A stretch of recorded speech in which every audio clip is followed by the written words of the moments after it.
তার পিছনে ছুটতে লাগে না, মূল জায়গাটার সঙ্গে জুড়ে যাও, মোহাম্মদ রসুলের গোলাম হও। মোহাম্মদ রসুলের গোলাম যে হয় সে 400 বছর 300 বছর আগে চলে গেছে, তো কি হয়েছে? আজও হাজী মোস্তফা মাদানী বলে সবার হৃদয়ের মধ্যে জিন্দা আছে। জোরে বলুন সুবহানাল্লাহ। মোহাম্মদ রসুলের গোলাম হও।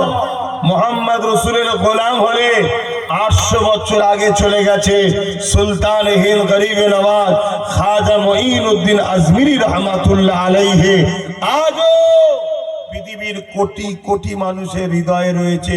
শুধু মুসলমান নয়, অমুসলিমরাও গরিবে নওয়াজের দরবারে যাচ্ছে। শুধু অমুসলিম সাধারণ লোক নয়, নেতা খেতা সিএম পিএম সবাই গরিবে নওয়াজের কাছে যাচ্ছে। হাত্তাকে আমার দেশের প্রধানমন্ত্রীও গরিবে নওয়াজের কাছে পার বছরে চাদর পাঠাচ্ছে গিফট হিসাবে। কথা কিছু শুনছেন তো নাকি? কেন? 800 বছর হয়ে গেল, মানুষটা তো ইন্তেকাল করেছে, এখনো তার ডাঙ্কা কেন? এখনো তার চর্চা কেন? এখনো তার প্রেমিক কোটি কোটি কেন? একটাই কারণ, গরিবে নওয়াজ ঠিক জায়গার সঙ্গে সম্পর্ক জুড়ে ছিল, মোহাম্মদ রসুলের গোলাম ছিল। জোরে বলুন সুবহানাল্লাহ, আরো জোরে বলুন সুবহানাল্লাহ। এ যুবক, দুনিয়াকে যতই ধরতে চাও, এ দুনিয়া তোমাকে লাথি মারবে, এ দুনিয়া তোমাকে ঠকাবে, এ দুনিয়া তোমার সঙ্গে প্রতারণা করবে, এ দুনিয়া তোমার সঙ্গে চিটার করবে। এ দুনিয়া বড় স্বার্থপরের জায়গা। এই দুনিয়াতে ইজ্জতের যদি রুটি খেতে চাও, ইজ্জতের সঙ্গে যদি বাঁচতে চাও, তাহলে আজ তোমাদের পীরের আওলাদ, তোমাদের পীর ভাই, তোমার নবীর খানদান তোমাকে মেসেজ দিয়ে যাচ্ছি, বাকি জিন্দগিটাকে একটাই মকসদে বাঁচাও, আল্লাহকে সাক্ষী রেখে যে আল্লাহ বাকি যতদিন বাঁচবো মোহাম্মদ রসুলের গোলাম হয়ে দিনের পাহারাদার হয়ে বাঁচবো। তুমি দেখো আল্লাহ তোমাকে কত শান ওয়ালা সম্মান ওয়ালা বানায়, তুমি নিজে দেখো। তুমি যত বড় বিপদে থাকো, আল্লাহ তুমি একটা কাতারে 10 জন দাঁড়িয়ে আছে, 20 জন দাঁড়িয়ে আছে, মব লিঞ্চিংকারীরা তাদেরকে মারার জন্য এসেছে। তোমার সামনেরটাকেও মারবে, তোমার পিছনেরটাকেও মারবে, তুমি ভাবতে পারবে না কোন কারণে তোমাকে ছেড়ে দিল। তুমি কিন্তু সেখান থেকে রেহাই পেয়ে যাবে।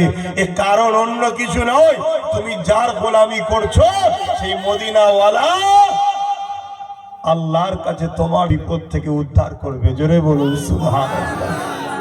আসো বোঝো, আর আল্লাহর হুকুম তো এটাই, কুল ইন কুনতুম তুহিব্বুনাল্লাহ, হাবিব আপনি বলে দিন যারা আমি আল্লাহ আমাকে ভালোবাসে বলে ফাত্তাবিউনি, আগে যেন তারা আপনাকে ইত্তেবা করে, আপনার অনুসরণ করে, আপনাকে মেনে নেয় মহব্বতের সাথে।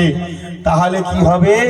ইউহিব্বুকুমুল্লাহ, আমি আল্লাহ তাদেরকে ভালোবাসবো। জোরে বলুন সুবহানাল্লাহ। শুনছেন তো সবাই?